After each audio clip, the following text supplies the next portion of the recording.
So Susan is with Passion Flowers Sue. That is the name of her business, right?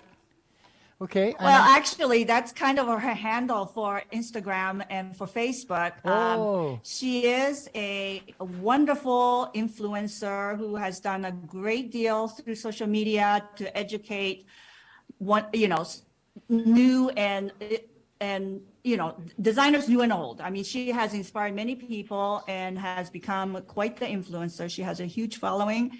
And people watch every move she makes because she does some really, really wonderful things. And so you can access her on social media at Passion Flowers Sue. Oh. Her name is Sue McLeary, and she is from Ann Arbor, Michigan. She has done lots of weddings, but she primarily has sort of declared herself a corsage ambassador. She's done a lot with flowers to wear. And so when you go to her website or her social media sites, you will see a lot to do with flowers to wear and a lot of the very inventive techniques and methods that she's devised that she's so kindly shared with everyone. I think sharing and education is really big and top in her intent. And she has also published a book. We are very happy to have had her do a book signing while she was at the live event there in Hilo in October. And also she has another book that's upcoming, that's supposed to be coming out, I believe, in the spring of 2023. She's a joy to be with, to work with, to learn from. She is currently actually in Europe, so she is not able to join us in person, I'm afraid, because I think it's past midnight for her there. So we'll be kind of maybe in the Q&A, we may have to answer on her behalf or take down some of the questions so that we can then relay that to her to ask, to get her answers as well. She's certainly willing to do that. So so is it okay to just just go ahead and start rolling her video so that we can then go on to talk about what she does and have discussions of what we get to see her present in her video. Great idea. Is that okay? That's a great idea. Yeah. Okay. Let's do it. All right. Let's do it. I think you'll just Awesome. absolutely love her. Yeah.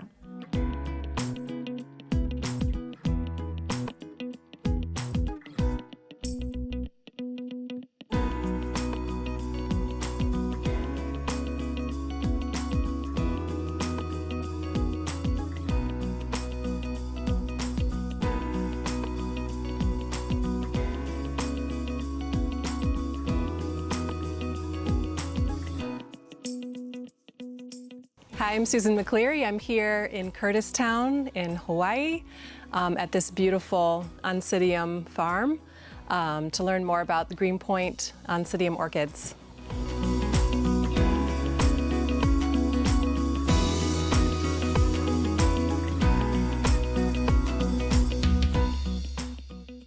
So I'm here with Neo, who is the expert grower of these beautiful plants, to learn more about these flowers. Oh, thank you, Sue, Yeah. and aloha. Welcome to Greenpoint Nursery.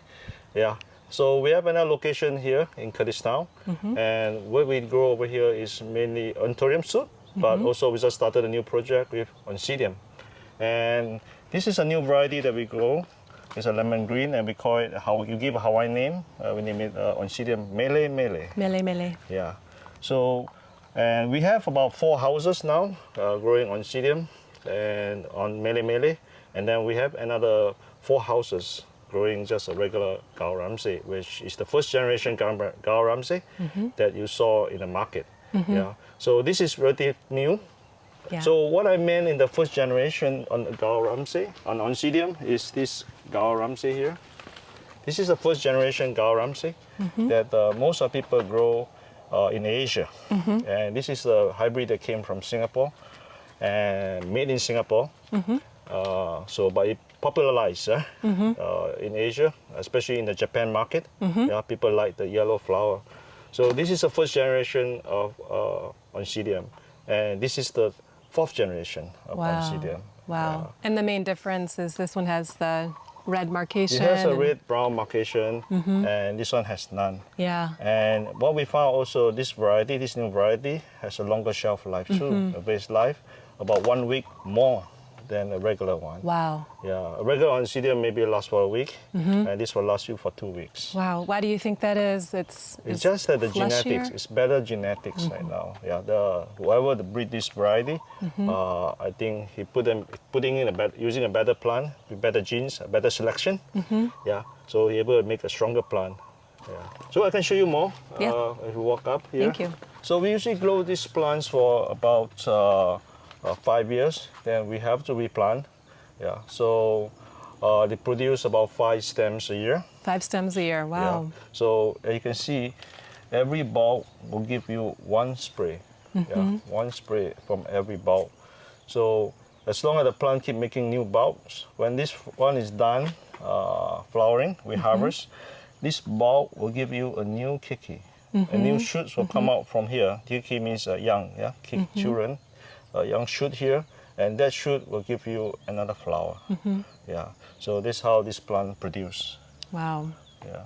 For regular oncidium here, they like this environment here. We are about 900 feet above sea elevation, a little bit cooler at night. Yeah. So they like the cool climate a little bit better. Me too. Yeah. Me too. Yeah. So I can show you a little bit more. And these plants are a little bit older now. They are about maybe 4 years old. So I'll show you the new planting that we had. So this is a new greenhouse that we just built 2 years ago, and this plant is just recently planted for a year and a half. And you can see Wow. a new plant. This is our clone. They are more vigorous. Yeah, you can look at the thickness of the stem. Yeah, and the length of the flower. It's incredible. Yeah, yeah. This is almost 4 feet tall. So with a stem like this with so many laterals, would that be hard to ship? Yes, packing a little bit Yeah. challenging, but I think our girls they do a good job in packing. Yeah, they are very delicate. Yeah, I think they have softer hands. I think they can handle the flowers well. Of course, we pack if it's a big flower, long stem, for example, for this one, we'll put less in the box to prevent them from damage. Yeah, instead of packing them a lot, plenty more in the box. Yeah, we pack a little bit less, so less damage. They look so airy and delicate, but they're really resilient and they ship really well. They ship very well. Yeah. They ship very well. So beside the regular yellow gaoramsi, the first generation I mentioned, this lemon, we do grow another color that is the orange color, which I can show it to you to the next greenhouse. Great. So this is another area that we grow oncidium. Same thing, we have a regular lemon, and also we have a regular yellow too to your left. But we do have another color, that is the orange color. Wow. That you see over here. Yeah. So this is a mutation from the regular gaoramsi over here. It's a mutation of this variety, and it came orange. And the mutation stays. What I mean the mutation stays that sometimes when you clone a mutation, you can go back to the original color. It doesn't come up to the one you want, you pick, right? So, but this color stays. You clone this variety, you get the same orange again. And right now, this color is very popular because we're going to fall, and everybody's asking for this color right now. Yeah. Are you the only grower of this color? Right now, in Hawaii, I can say that Greenpoint, with this amount, right now we have about maybe 20,000 plants of this orange, 20,000 of this regular yellow, and another 20,000 of the lemon. So I have we are the biggest grower right now in the state. Yeah. Beautiful. So we do sell the flowers. You have a question for me how I grade the flowers, right? So I grade the flower by the stem length. Okay. Yeah, this is almost 4 feet tall. It's amazing. Yeah, stem. So this is a XL, extra large. Extra large, yes. Extra large. I would say so. Yeah, and then this tiny one is a mini size. Yeah, we Yeah. will sell it as a mini. So Yeah. it depends on the designer or the florist how they want to use it or the event. You know, if they use it for just a small vase, making small arrangement, they'll buy the mini size.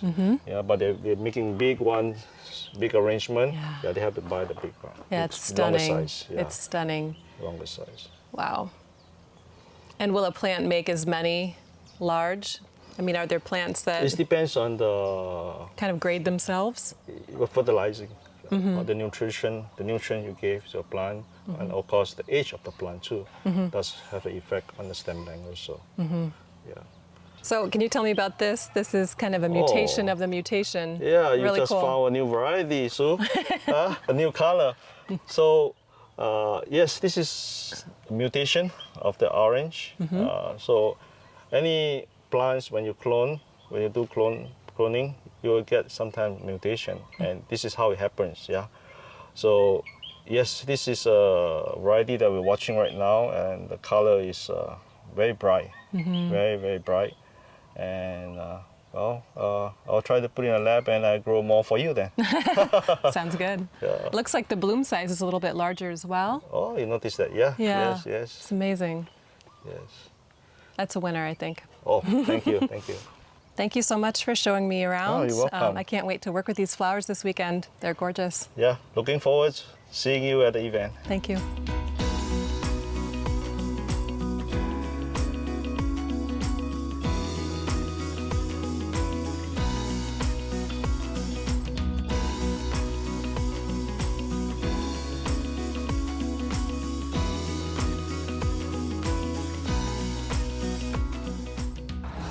So I'm here at the HFNA wedding celebration, and I have the beautiful flowers that we gathered earlier, and I'm going to make a few pieces with them. The first one I want to show is a very simple idea, but really inspired by the bounce of the Oncidium orchid. It's a floating crown made on jewelry wire with just a few of the blooms to highlight how beautiful and dancey they are. I just take lengths of jewelry wire and a headband that you can purchase at any inexpensive accessory store. I start by wrapping the wire around the leaf, bringing it towards the center of the headband. And then on the other side, I repeat, bring it to the center of the headband. And then these two wires get twisted together until they're secure. On the end of each wire, I just simply make a little spiral with my pliers, and this becomes a nice gluing platform for the Oncidiums. From here, I just select a few blooms, and then just use a tiny bit of glue on the back of each flower and secure it onto the little platform I made.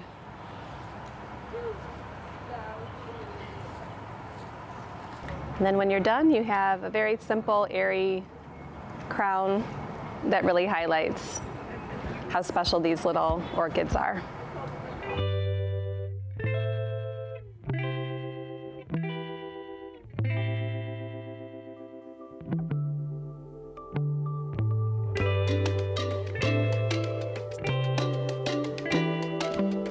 The next little idea I'd like to share is a design that I call floral tattoos. These are pieces that can be worn anywhere on the body. I start with kinesiology tape, just bought at a drugstore, and I cut a little form out of the tape. And this form depends on where this will be placed on the body. But I like to often do kind of a S shape so that the finished piece really hugs the contours of the body. From there, I just put a little layer of glue on the platform and allow it to start getting tacky. And then I prepare my materials. I have the beautiful Oncidium from Greenpoint, just cutting from the lower laterals. And I have this beautiful yellow and white Brunia, some beautiful banana flower from the farmer's market.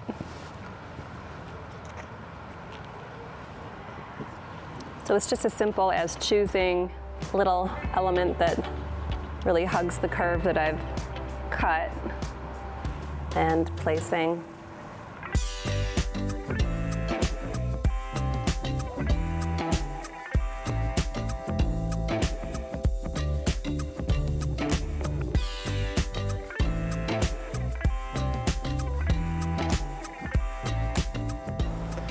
So the nice thing about this, it does have a paper backing so you can make ahead of time. But when it's time to wear, you just simply peel that off, decide where you'd like to place the piece, and press it down onto the skin.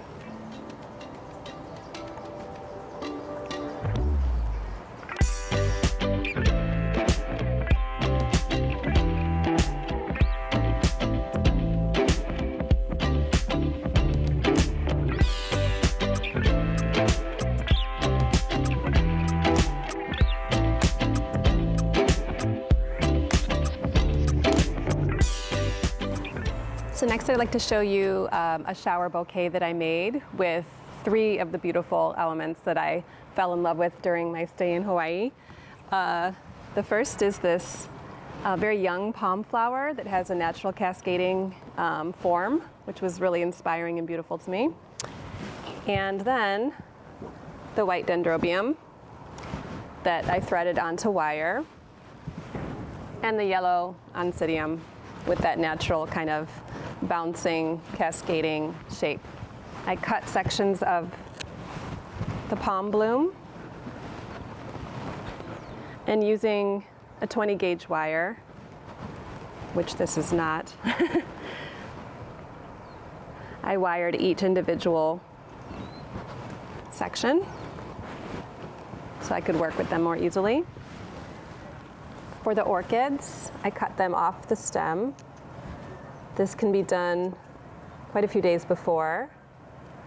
To thread these onto the wire, I just simply made a little hook on the end of the wire and then threaded the blooms directly onto the wire. The hook locks the first bloom in place, and then you can thread the rest of the flowers.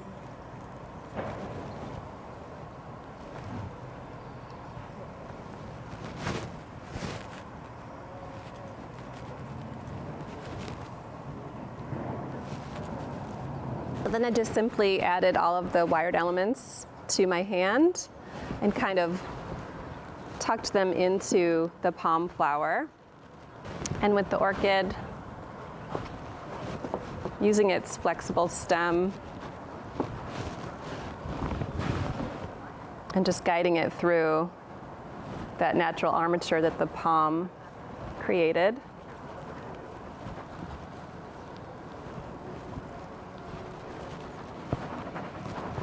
And then taking that stem and just carefully guiding it into the bouquet handle. And then joining it all neatly in your hand.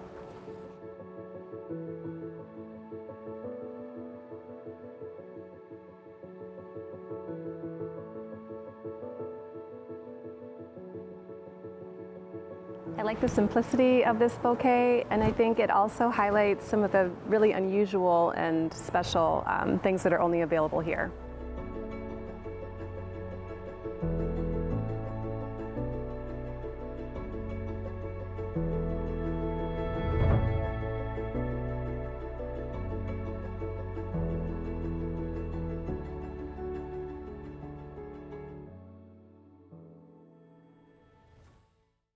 For this arrangement, I was really inspired by the all-yellow new variety, the Mele Mele orchid from Greenpoint. And I didn't want to detract from that, but I did want to use a little bit of white to kind of accent the yellow. And so I chose the anthurium that has the little yellow tip on the spathe. And then from there, I chose a variety of materials that would really allow those two to shine. First, I started by carving out my shape with my first layer of materials, the Song of India, but I chose the all yellow leaves that I found in the hedge there. And then I added in the calathea to reinforce that line. I kind of have a asymmetrical triangle going on with my form. From there, I added this beautiful textural material that I've only seen here in Hawaii. From there, I added in marigolds, locally grown, to kind of give myself a mass layer for my focal flowers to float out from. So I kind of peppered those in, leaving a few tall just to show off how beautiful they are. From there, I worked with lisianthus, this really large focal lisianthus, and then a little partner focal flower. And I focused on 3 kind of primary focal pockets, one down here, one here on the left, and then the other here on the right. And then to finish, kind of the icing on the cake, the Oncidium to kind of dance around the form and really bring it to life.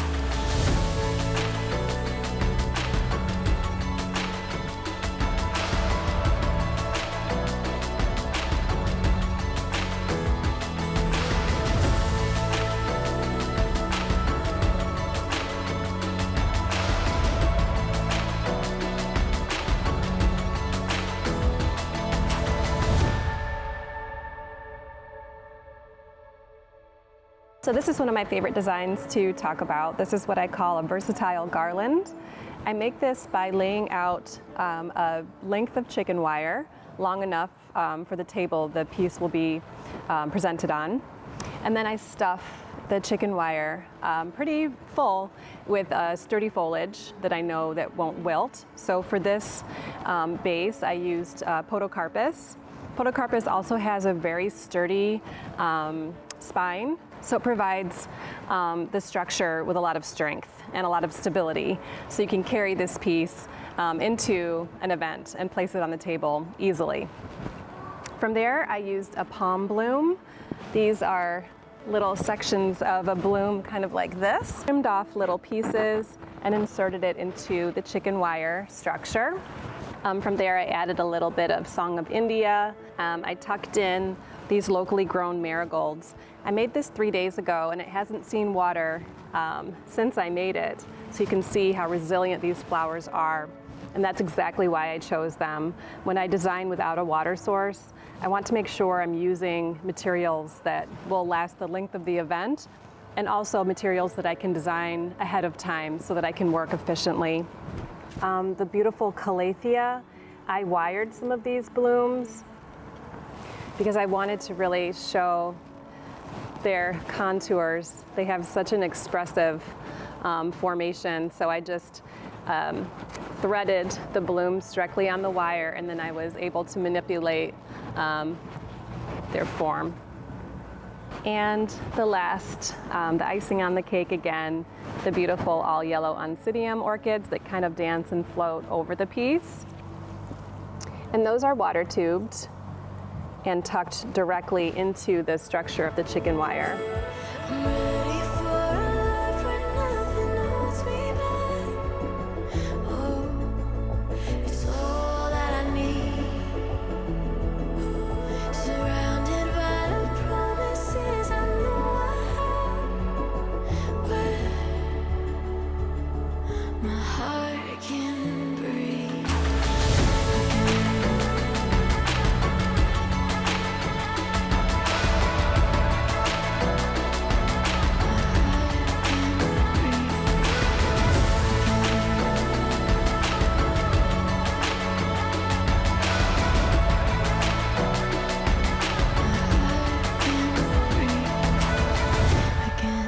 I'm so grateful I was part of this wonderful celebration. Thank you to HFNA and all the members and all the growers who provide us with all of these beautiful materials to work with. It's been a true pleasure.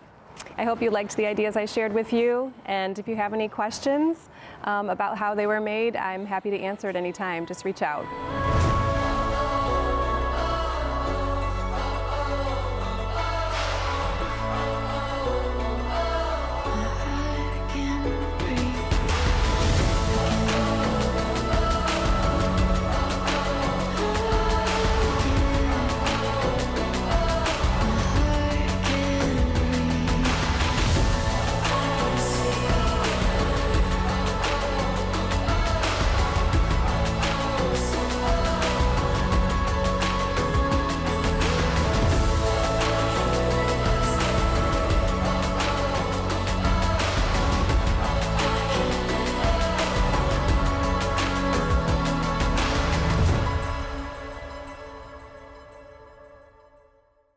Wow, that was beautiful. It sure was. I like the yellow and green combinations, and the way the calatheas are kind of dancing on the arrangement. So Yeah, I think she really observes nature for the rhythm, the lyricalness that it provides, what she sees going out in the field, and she wants to emulate it into pieces that could be enjoyed by, just after she creates, that we can enjoy them. And I think she has such an incredible ability to translate the beauty of something as it's growing, and to be able to experience it on your dinner table or wearing it. I think she has such a good fresh eye to observe these things and translate. I thought she was very resourceful, he told me. I've never seen anybody use the banana flower from a banana tree, the purple leaves, and then when she opened up the leaves like that, you see the real flowers inside, underneath. And she used those in her her wristlet thing. That was very creative. That was very creative. And don't you think that everything that she showed is so very inventive? The kinesiology tape for her floral tattoo, so that you can wear it without it being, it's being attached physically to your skin and anywhere. Like it's perfect for graduation, right? I mean, don't you think the young girls would just love to wear the floral tattoo? I think she has come up with so many ideas that really resonates with just people in general. And of course, to popularize for a lot of young people out there who's not being as informed about flowers that they will after they get exposed to her. So I think she's such a wonderful ambassador. And I really do think that she is the corsage ambassador, the flowers to wear ambassador. Yeah, she is a real inspiration, and that's why she is really, in fact, a floral influencer, I think. Yeah. Unfortunately, so do you have any questions? I have one question, but I was just going to mention to our audience that where is Susan right now, that she's unavailable to join us on Zoom? She's in Amsterdam right now. Okay. She's working over there, so that's why, and it's around midnight. Oh, and this wow. is why she was not because she has a big day tomorrow. Okay. Because it's Monday, right? So yeah, that's why she couldn't be here. It's sad that it kind of conflicted that way, but she is very willing to answer any questions that is out there. We would just jot it down and relay it to her so that we can get that information, so that we can then disseminate her answers if there are any questions with any of her work. Thank you for mentioning that, because possibly some of our viewers were like, "Where's Susan?" We want to hear what she has to say. I mean, we would love to see her in person, but and I'm yeah, sure it's a work thing. And you can mention that you can reach out to her on social media. Go to the Passion Flower Sue on Instagram and ask her some question directly. She will certainly answer very quickly, because that's one thing she does every day, is to make sure that she is, staying in communication with all her followers. So someone just needs to go to Passion Flower Sue on her Instagram account. Yes. Okay. Yes. You could probably answer this question for us, Hitomi. Well, we'll see. What's so special about floral glue? Why can't I use a regular glue? Well, the floral glue is actually, it's a sealant as well as a gluing agent. So with flowers, well, first of all, you want to use glue that is harmless to botanicals, that doesn't burn. It's not heavy on acetone and that sort of thing that could tend to burn things. So it's been formulated specifically for flowers, and so that's why we like to use it. But it's also a sealant, and it seals in the moisture the moment that you actually use it on the stem end, which then preserves the moisture that's within the stem. Because some glues, like wood glue or any of the white glue, sometimes it seeps.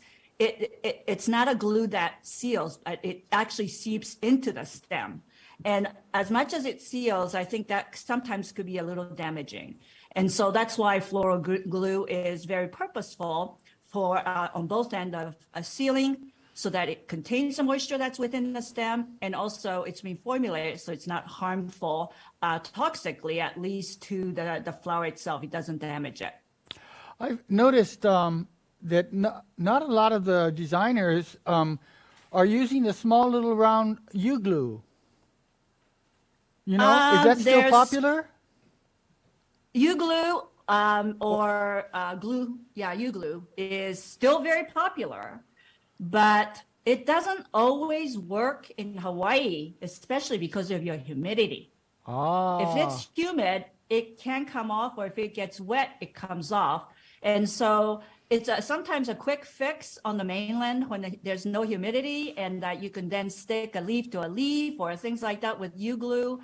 But on in anywhere where it's humid, you take the risk. You know, it could still work, but not so much. And so therefore, I think you use less of it, or you, at least in places like Hawaii.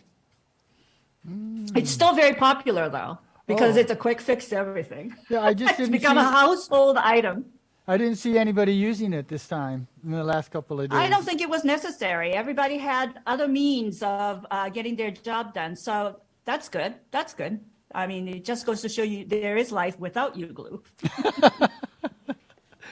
Okay, I don't have any other questions. Would you like to make any additional comments? Yeah, I guess, you know, what I would like for everyone to, and you saw it. So like, as I did, I watched the whole thing. Every time I watch it, I catch something else. But it's just that I think she was very color focused on the yellow, and really focused with the Oncidium orchid. I think she showed that in every one of her design, and she basically translated everything she learned from the exposure to it, having seen it grown, have played with it, that she kind of shared with us every facet of what she thinks are the attributes of that particular material. And a very complete study on how one can use Oncidium in so many different ways. I think you got to see that, you know, in a bouquet, in a flowers to wear, in a table centerpiece, on a table garland, all of that used with just one material as a main feature. I mean, it's a feature in everything. And I think a thorough study like that makes it possible for all of us to be very watchful for everything that we use, that we don't have to keep changing things up, that there's something that a product could be used for in so many different ways, as she shared with us. I think that's a very important lesson that she did. Also, you know, I just want to note the fact that, you know, her ability to teach is, as you can see, is incredible. She was able to show you so many things and actually demonstrate and show up close and personal, you know, which was great to have those shots, films of how she does it, and seeing her hands and how she's handling it and all of that so beautifully, so that there's easy, good, even DIY lesson for anybody who wants to play with flowers. So it's not just for florists, but for anyone. Like if someone is doing a bridal shower and they watch this video, you can see like, I could maybe do that floral tattoo. And because she shares with us so easily how the new adventure to flowers can start right from there. I love that about her. I think she has an ability to reach so many more people. It appeals to young and old, and it appeals to newbies as well as those who've been in it for 30, 40 years. So the sharing of her discovery of some of these products and all of these in Hawaii, and you can see her inquisitive eye looking for unusual, because she just wants to continue her discovery of more things that she can share. So I think she illustrated just exactly what she does so well. So I urge you to, you know, maybe look up her book on the flowers to wear. It's really wonderful because she shares so many of these in the field of corsage making, flowers to wear, flower crown, and all of that. And look out for her upcoming book. I'm sorry, I don't have the title. We should ask her that. We should direct message her and ask her what the title of her new book is, because you can imagine that it's going to be a good one, because she's a good teacher and she has great content, and she has a great delivery manner of educating that is outstanding. That's all I can say about Sue. She is amazing. I think we may have the name of her new book. Okay, hang let's on have just it. a second. Our dedicated recording secretary, Miss Judy, is looking that up for us now. But you know what I've That's been great. enjoying a lot for the last 2 days, he told me, is every designer and laymaker have their presentations are all different, and they have their their own unique character and stylings. You know, Yeah. that's what's made this whole thing so colorful. Oh, exactly. I mean, you know, it's just like there's so many different ways of doing everything. So you can imagine having seen all these wonderful techniques, these ideas, different ways, different tools, all of that, and think of how many different ways you can combine these.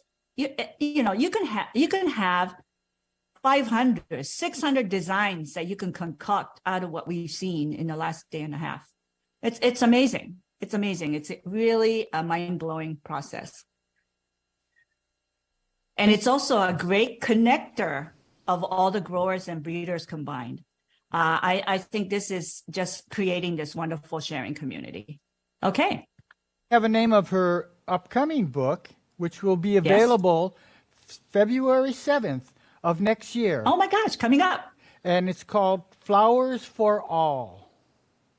Oh, It's well, modern. that seems so appropriate. It's modern floral arrangements and beauty, joy, and mindfulness every day. Flowers for All, available February 7th, 2023. I don't know how much the book is, but I'm sure it's worth it, whatever it is, Oh, gosh, whatever yeah. it costs. I mean, I honestly think Sue's audience is everyone. Everyone and anyone who's interested in flowers. She just likes to help grow that interest and grow that passion. I mean, that's why she's Passion Flower Sue, because she is very passionate and she shares everything she knows. So a great ambassador of flowers, and we're so thrilled that we had her be part of our wedding celebration. She was a wonderful addition, and we're so ever so grateful that she joined us for this experience.